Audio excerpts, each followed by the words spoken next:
नमस्कार, स्वागत है आप सभी का आपके अपने YouTube channel Galaxy of education पर। इस वीडियो में हम सभी क्लास 10th हिंदी 2024 का बोर्ड एग्जाम का पेपर देखने वाले हैं और इसका कोड है 801 HG। इसके पहले हमने 801 HB कोड का जो पेपर है उसको मैंने सॉल्व करा दिया। अगर आप सभी का यह कोड आया था पेपर में तो आप सभी उसको देख लीजिए, और जिन बच्चों का 801 HG कोड आया था वो इस वीडियो को देखें। इसमें मैं आप सभी को 801 HG का फुल सोल्यूशन देने वाला हूं। तो सबसे पहले हम सभी OMR शीट के जो क्वेश्चन आए थे 20 ऑब्जेक्टिव क्वेश्चन उसको देखेंगे। तो पहला क्वेश्चन आया है इसमें आप सभी का, वैदेही वनवास के रचनाकार कौन सा है? तो वैदेही वनवास दोस्तों आप सभी के अयोध्या सिंह उपाध्याय हरिऔध जी की रचना है। किसकी है? अयोध्या सिंह उपाध्याय हरिऔध जी की रचना है। यहाँ पर मैं आप सभी को आंसर बताते चलूंगा और जिसकी डिटेल जो सोल्यूशन होगी जो कि 2025 वाले बच्चों के लिए होगी बोर्ड एग्जाम के, उनको मैं बाद में प्रोवाइड करूंगा। तो यहाँ पर मैं जल्दी जल्दी इसका आंसर बताते चलता हूँ। दूसरा क्वेश्चन है, प्रयोगवाद के कवि कौन है?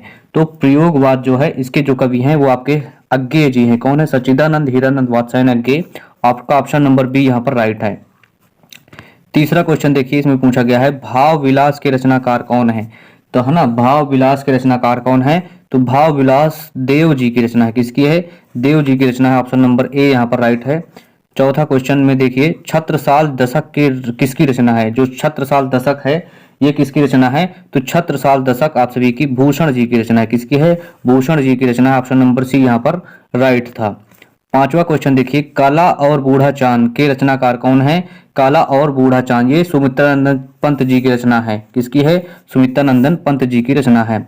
छठवां क्वेश्चन देखिए, नीड़ का निर्माण फिर किस विधा पर आधारित रचना है? तो नीड़ का निर्माण फिर छठवां क्वेश्चन है, यह आत्मकथा विधा पर आधारित रचना है। किसकी है? आत्मकथा विधा पर आधारित रचना है। सातवां क्वेश्चन देखिए, इसमें पूछा गया है निम्नलिखित में से शुक्ल युग के लेखक कौन है? आचार्य रामचंद्र शुक्ल, बाबू श्याम सुंदर दास, ये सभी शुक्ल युगीन लेखक हैं। कौन कौन?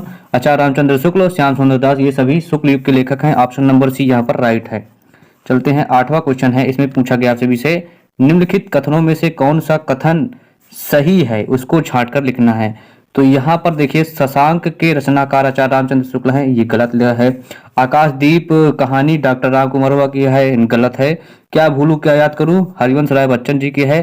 तो यहाँ पर एक ही कथन बचता है जो कि सही है, वो भारतीय हरिश्चंद्र जी वाला, ये ऑप्शन नंबर सी यहाँ पर राइट होता है।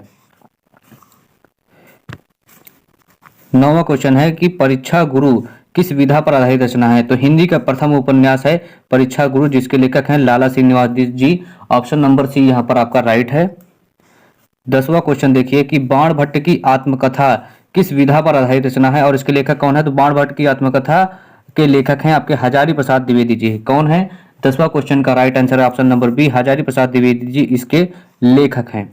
11वां क्वेश्चन देखिए कि रस के कितने अंग होते हैं? तो रस के आप सभी के 4 अंग होते हैं। कितने होते हैं? 4 अंग होते हैं। 12वां नंबर क्वेश्चन देखिए कि पायो जी मैंने राम रतन धन पायो में कौन सा अलंकार है? तो इसमें आप सभी का है रूपक अलंकार है। कौन सा है? रूपक अलंकार है। क्यों है, मैं इसकी वीडियो आप सभी को डिटेल में बाद में दूंगा।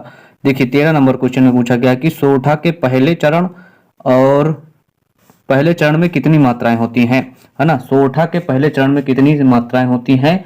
तो सोरठा के पहले चरण में 11 मात्राएं होती हैं। पहले और तीसरे चरण में 11 मात्राएं और दूसरे और चौथे चरण में 13 मात्राएं होती हैं। चलते हैं नेक्स्ट क्वेश्चन पर। नेक्स्ट है आप सभी का 14 नंबर, निर्दय शब्द में प्रयुक्त उपसर्ग कौन सा है? तो उपसर्ग वे शब्दांश होते हैं जो किसी शब्द के पहले लगाए जाते हैं। तो यहाँ पर क्या है? निर, तो निर्दय, निर प्लस दय बराबर निर्दय। तो ऑप्शन नंबर सी यहाँ पर राइट है। निर, इस शब्द में निर उपसर्ग का प्रयोग किया गया है।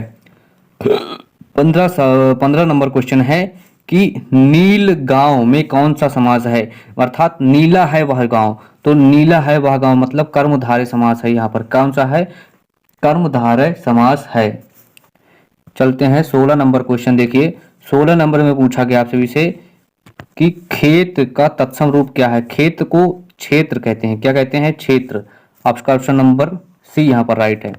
17 नंबर क्वेश्चन देखिए, युष्मद शब्द का पंचमी विभक्ति बहुवचन का रूप कौन सा है? तो युष्मत है। कौन सा है? युष्मत यहाँ पर है। 18 नंबर क्वेश्चन देखिए, पूछा गया है कि भाववाच्य किसकी प्रधानता होती है? जो भाववाच्य होता है इसमें किसकी प्रधानता होती है?